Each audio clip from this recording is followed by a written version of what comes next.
నేడు తెలంగాణ బీసీ బంద్ 42% రిజర్వేషన్లపై high court stake నిరసనగా BC JAC పిలుపు. అన్ని రాజకీయ పార్టీలు, ప్రజా సంఘాల మద్దతు, పలు విద్యా వ్యాపార సంస్థల స్వచ్ఛంద మద్దతు. 42% రిజర్వేషన్లు సాధించేదాకా ఉద్యమం. సుప్రీంకోర్టు ఏమైనా శిలాశాసనమా? కృష్ణయ్య. అందరూ బంద్కు మద్దతుగా నిలవాలి. జాజుల. జర్నలిస్టులు బాసటగా నిలవాలి. దాసు సురేష్. కాంగ్రెస్ శ్రేణులు పాల్గొనాలి. మహేష్ గౌడ్. శాంతియుతంగా నిర్వహించాలి. అవాంఛనీయ ఘటనలకు పాల్పడితే కఠిన చర్యలు. డీజీపీ. కేంద్ర మంత్రులు బండి సంజయ్, కిషన్ రెడ్డి అఖిలపక్షాన్ని ఢిల్లీకి తీసుకెళ్తే మేము వస్తాం. బీసీ రిజర్వేషన్లను బీజేపీ అడ్డుకుంటుంది. పార్లమెంటులో బిల్లు పెట్టకుండా జాప్యం చేస్తుంది ఉప ముఖ్యమంత్రి భట్టి. అన్ని రాజకీయ పార్టీలు, ప్రజా సంఘాల మద్దతు బలు అన్నీ అంటుర్రు.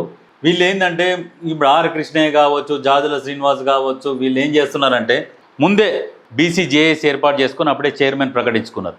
నెక్స్ట్ ఏం చేస్తారంటే కొత్త కొత్త సంఘాలు వచ్చినాయి అనుకో, విద్యార్థి జేఏసీ, ఉద్యోగుల జేఏసీ అని చెప్పేసి కొన్ని జేఏసీలు వస్తే అవన్నిటిని కలుపుకుంటారు, వీళ్ళ కింద తీసుకుంటారు. ఫస్టే వీళ్ళందరూ కలిపి సమావేశం చేసి చైర్మన్ ఎన్నుకోవాలనుకుంటే అప్పుడు కొంతమంది పప్పులు సాగవు, ఉడకవు.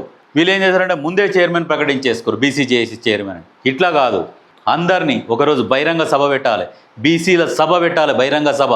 ఆ సభ సాక్షిగా బీసీ జేఏసీ చైర్మన్ ఎన్నుకోవాలి. తెలంగాణ ఉద్యమంలో కోదండరాంని అన్ని రాజకీయ పార్టీలు, ఉద్యోగ సంఘాలు, విద్యార్థి సంఘాల రాజకీయ జేఏసీ చైర్మన్గా ఎట్లా ఎన్నుకున్నారు కోదండరాంని?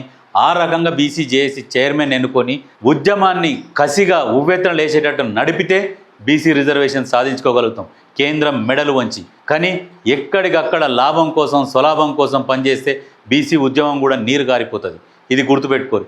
బీసీ ఉద్యమం కోసం కష్టపడుతున్న వాళ్ళని మరి అట్లంటే తీన్మార్ మల్లన్నను కూడా కలుపుకోవాలి. మీరు రాజకీయ పార్టీలు అన్నీ వస్తున్నాయంటే ఆయనను కలుపుకోవాలి, పోవాలి, కలవాలి. ఎందుకంటే అవసరం మనది కాబట్టి కలవాలి, అందరిని కలవాలి, కలిసి జేఏసీ ఏర్పాటు చేసుకోవాలి. ఇవన్నీ ఏర్పాటు చేయకుండా మాంతలం మేమే బీసీ జేఏసీ ఏర్పాటు చేసుకున్నాం. రేపు ఏదన్నా ఉంటే కొన్నిటికి సమస్యలకు ముందుకు పోకుండా, అటు ఉరకకుండా ఇటు ఆగకుండా ఏదో మెల్లగా పోయినట్టుగా చేస్తే బీసీ రిజర్వేషన్లు సాధించలేం. అది గుర్తుపెట్టుకోరు. ఎంతసేపటికి స్వలాభం కోసం పనిచేస్తే ఏది సాధించలేం. తెలంగాణ కోసం కావాలి తెలంగాణ అనుకొని అన్ని రాజకీయ పార్టీలో ఉన్న ప్రతి ఒక్క కార్యకర్త ఎలాంటి స్వార్థం లేకుండా కొట్లాడింది కాబట్టి ఇలా తెలంగాణ వచ్చింది. బీసీలలో కూడా ప్రతి ఒక్కరు స్వార్థం లేకుండా, మేజర్గా బీసీ నాయకులు మనస్ఫూర్తిగా ముందరికి వచ్చి కొట్లాడాలి. పబ్బం గడపడం కోసం కాదు, మనస్ఫూర్తిగా కొట్లాడితే బీసీ రిజర్వేషన్లు సాధించుకోవచ్చు. మనస్ఫూర్తిగా కొట్లాడకుండా ఏదో గుంపులో గోవిందం అన్నట్టుగా పోరాటం చేస్తే బీసీ రిజర్వేషన్లు సాధించడం చాలా కష్టం. ఇది గుర్తుపెట్టుకోరు.